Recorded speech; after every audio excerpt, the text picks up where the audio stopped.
ભગવાન શ્રી કૃષ્ણએ કેટલું બધું છોડ્યું. પહેલા માતાને છોડ્યા, પછી પિતાને છોડ્યા.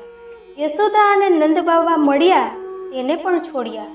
સાથે મિત્રોને છોડ્યા અને રાધાને પણ છોડી. ગોકુળને છોડ્યું, પછી મથુરાને પણ છોડ્યું. ભગવાન શ્રી કૃષ્ણથી કંઈક ને કંઈક અલગ થતું જ ગયું અને ન છૂટ્યું ફક્ત તેનું હાસ્ય અને તેના સકારાત્મક વિચારો. આટલું બધું થયું છતાં ભગવાન શ્રી કૃષ્ણ દુઃખના નહીં પણ ઉત્સવના પ્રતીક છે. બધું છોડ્યા પછી પણ કેવી રીતે ખુશ રહી શકાય એ શ્રી કૃષ્ણથી સારું કોઈ શીખવી નહીં શકે.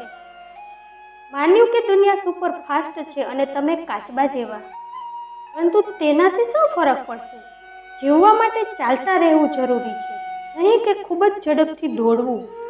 ભાગવાવાળા થાકી જાય છે, રોકાઈ જાય છે, પરંતુ ચાલવાવાળા ચાલતા જ રહે છે. એટલે પછી જવાનું ગમે તેટલું દૂર હોય. કોઈની મદદ કરતી વખતે એ ન વિચારો કે તે ભવિષ્યમાં તમારા કામમાં આવશે. બસ મદદ કરીને ભૂલી જઈએ, કારણ કે આ આશાની લાલચ જ ભવિષ્યમાં તમારા દુઃખનું કારણ બનશે. તમે જે કરી રહ્યા છો તેને ભગવાન જોઈ રહ્યા છે. બીજા જે કરી રહ્યા છે તેને પણ ભગવાન જોઈ રહ્યા છે. કાબૂમાં રાખો પ્રાર્થનાના સમયે તમારા દિલને, કાબૂમાં રાખો જમતી વખતે તમારા પેટને, કાબૂમાં રાખીએ કોઈના ઘરે જઈએ ત્યારે આંખોને, કાબૂમાં રાખો પાર્ટીમાં જાઓ ત્યારે તમારી જીભને, કાબૂમાં રાખીએ બીજાનું ધન જોઈને તમારી લાલચને. ભૂલી જાઓ બીજાની ભૂલોને, ભૂલી જાઓ ભૂતકાળના કડવા અનુભવને. છોડી દો બીજાને નીચે દેખાડવાનું, છોડી દો બીજાના ધનની લાલચ રાખવાનું, છોડી દો બીજાની નિંદા કરવાનું, છોડી દો બીજાની સફળતાઓથી દુઃખી થવાનું. અને પછી જુઓ જીવન કેટલું આનંદમય બની જશે. સાંજે કરમાઈ જવાનું છે એમ ખબર હોવા છતાં આખો દિવસ સુગંધ ફેલાવવી એ ભૂલ પાસેથી શીખો.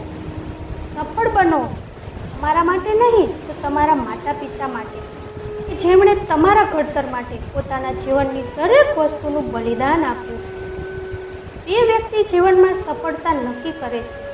એક જ્યારે કશું નથી ત્યારે તમારું મેનેજમેન્ટ, અને જ્યારે બધું જ છે ત્યારે તમારું વર્તન.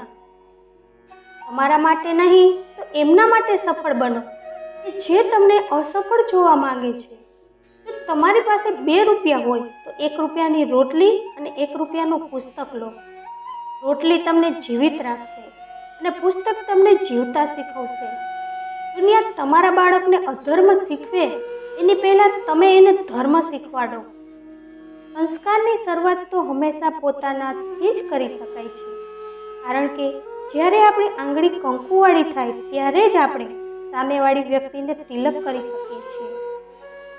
સુખમાં મહેમાન બનીને આવે, દુઃખમાં ભાગીદાર બનીને આવે એ ભગવાન છે મિત્ર.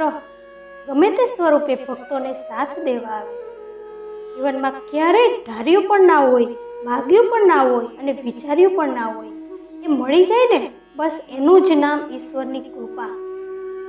સમય જેવા બનો જે કદર ન કરે તેને ફરી ક્યારેય ન મળો.